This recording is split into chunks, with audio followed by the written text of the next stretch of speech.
Bom dia! Bom, antecedendo o nosso final de semana, hoje o assunto vai ser sobre como os finais de semana podem trazer prejuízos dentro da dieta. E para isso eu vou deixar tudo muito bem esclarecido, deixando inclusive imagens para vocês.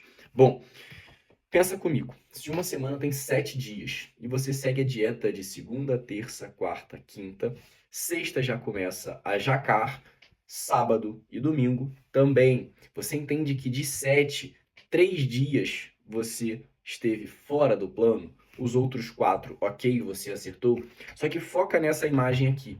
A sexta, sábado e domingo sendo quase a metade do total de dias da semana, vai favorecer com que você aumente a média, caso a alimentação não seja adequada, do consumo energético. Então, se há um planejamento para ter uma perda de 500 gramas de gordura dentro de uma semana, é fundamental que o final de semana também respeite essas escolhas. Porque se não respeitar, pensa comigo, você ao invés de consumir um padrão, ter um gasto padrão, você compensar em ingerir mais, você compensar comendo para ganhar, aquele trabalho que você teve de segunda a sexta-feira vai ser em vão. Então, os finais de semana, eles são muito importantes de que tenha escolhas, de que a gente consiga manter escolhas que favoreçam a restrição calórica e não haja uma compensação dessa ingestão energética. Então, dentro dos finais de semana, inclusive aqui no domingo, a gente tem meta de atividade física que vale ponto, ok? Vem com o intuito de a gente se manter ativo, manter o gasto calórico. E aí, junto a isso, a gente manter uma boa hidratação, boas escolhas alimentares e também uma boa qualidade do sono vai ser fundamental. Por que eu estou falando isso? Se, como eu falei, de 7 dias a gente estraga 3 deles, a gente tem a metade do tempo sendo compensado. Então, os 4 dias que a gente viveu foram em vão. E junto a essa imagem, eu vou deixar essa outra imagem aqui, que mostra pra gente a diferença da perda de peso e da perda de gordura. Nessa primeira semana, eu já recebi um monte de mensagens. Foram 3 pessoas relatando perdas de 1,2 kg, 1,8 kg, 2 quilos a menos na balança. Essa perda de peso, olha bem essa imagem, ela é tendenciosa a acontecer.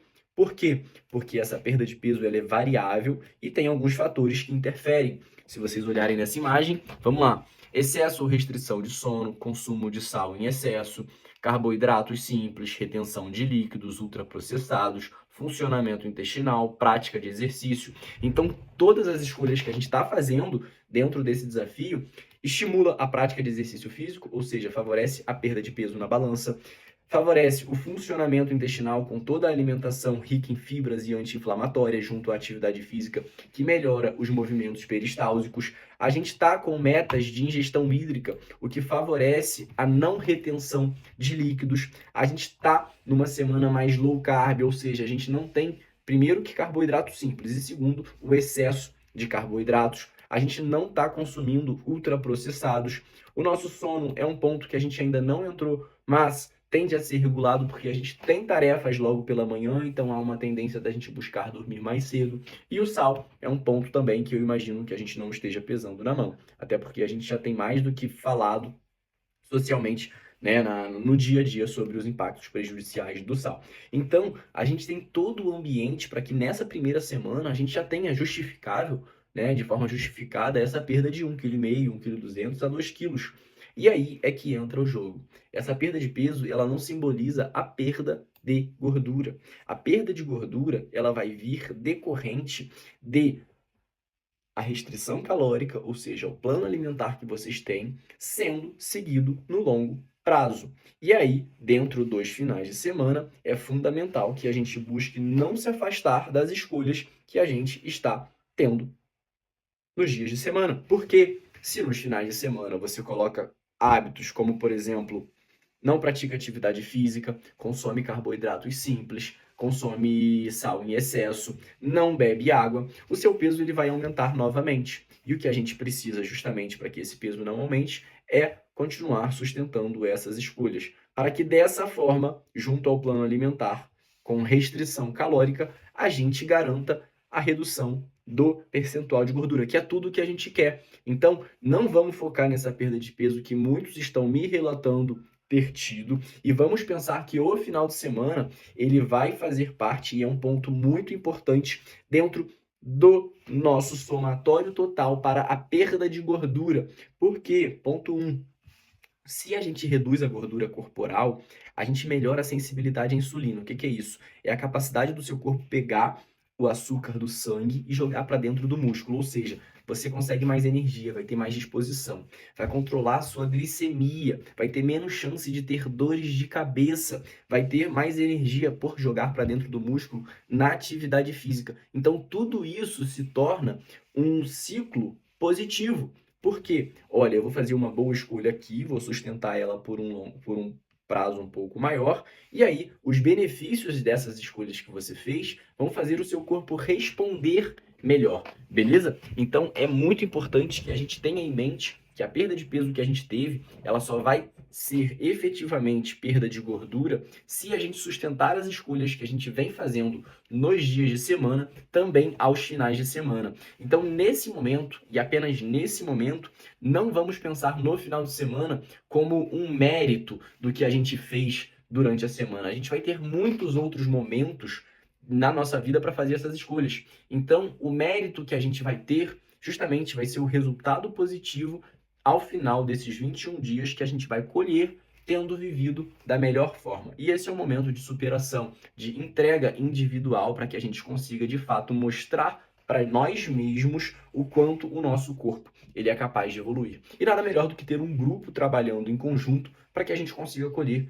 essa evolução juntos, beleza? Então, galera, seguinte, basicamente a ideia desse vídeo é o quê? Colhendo todos os feedbacks que vocês estão me trazendo do ponto de vista evolutivo, eu quero que não tenhamos nenhuma percepção de, olha, perdi 2, 3 quilos em uma semana, posso comer algo aqui. Vocês podem, na vida, a gente precisa entender que a alimentação ela é uma combinação entre nutrição nutriente e nutrição afeto, ok? É muito importante da gente ter isso muito bem estabelecido. Só que, como eu falei, nos 21 dias a gente vai basicamente focar em se desafiar e focar na nutrição nutriente. Para quê? Para que essa parte, a partir da evolução afetiva, né, a partir da evolução física que a gente vai ter, quando a gente colocar uma alimentação afetiva, ela tenha um impacto menor. Porque, como eu falei, se a gente tem aqui, ó, a nutrição nutriente levando à perda de gordura corporal, e aí, levando à perda de gordura corporal, a gente melhora a sensibilidade à insulina, melhora o metabolismo de glicose. Quando a gente coloca a nutrição afetiva, vamos pensar num alimento rico em carboidratos. Se a gente come uma pizza aí, por exemplo, com uma menor quantidade de gordura, se a gente come essa pizza ali, o pão, a farinha de forma geral, essa parte afetiva da alimentação não vai ter um impacto prejudicial na nossa saúde, né? Não estou falando que tem, mas em pessoas que têm um grande acúmulo de gordura, tem sim um impacto mais prejudicial, visto que vai ter uma glicemia sustentada de forma mais alta. Então, a gente foca agora, nesse momento, na nutrição nutriente, melhora o metabolismo de carboidratos e gorduras de forma geral, para que depois, em outro momento, a gente, tendo educado o nosso corpo, responda de forma saudável a parte afetiva da alimentação, conseguindo responder muito bem a essa ingestão, por exemplo, de carboidratos, tá? Então, basicamente, a nossa ideia vai ser sustentar as nossas escolhas 2 dias de semana aos finais de semana. Final de semana, a gente não deixa o nosso desafio de lado e a gente mantém os planos exatamente como estão, ok? Ah, Otávio, mas você está falando então que eu não posso fazer uma refeição livre? Sim, vocês podem fazer uma refeição livre. Não é um dia livre, não é uma refeição muito ruim. Vamos fazer o seguinte: aproveita desse momento que a gente vai ter aí, né, estando dentro do desafio, e quando for procurar uma refeição livre, procura prazer em uma refeição nutritiva, procura prazer em um poke, em um bowl de salada, procura um corte de carne mais bem, com menos quantidade de molhos, um alimento de fato de mais qualidade. E aí, o que eu quero dizer com isso de forma geral? Pega desse momento para, ao invés de você consumir aquela pizza ali cheia de gordura, ultraprocessada, procura uma pizzaria onde de fato tem um cuidado na preparação, tem uma farinha de qualidade, tem ingredientes que vão favorecer de fato a sua relação e a melhora da qualidade do que você está consumindo, para que você tenha a percepção do afeto que aquela refeição está te trazendo. Por quê? É tipo você comprar um chocolate na Americanas e você comprar um chocolate na Lindt. Se você come um chocolate da Americanas, eu facilmente como uma barra. Agora, se eu compro um chocolate na Lindt, que é 4, 5 vezes mais o valor, aquela barrinha vai ser degustada. Então vamos aproveitar nesse momento para degustar as nossas escolhas e ressignificar a relação com essas refeições. Beleza? Então, sim, vocês podem fazer uma refeição livre dentro desse final de semana e busque utilizar esse critério de qualidade, pensando que estamos vivendo um período muito interessante e não queremos deixá-lo, jogá-lo fora, ter vivido aquele período em vão, ok? Galera, era esse recado que eu queria trazer para vocês. Vamos moderar e fazer boas escolhas aos finais de semana, com a alimentação, o exercício físico, uma boa hidratação. Vamos viver socialmente também, sabendo que durante 21 dias apenas da nossa vida, a gente vai estar tendo essa entrega para que a gente consiga sustentar essa perda de gordura, tá bom? Se vocês tiverem qualquer dúvida, podem me chamar aqui que a gente vai conversar sobre o que foi falado dentro desse vídeo, tá bom? Um beijo.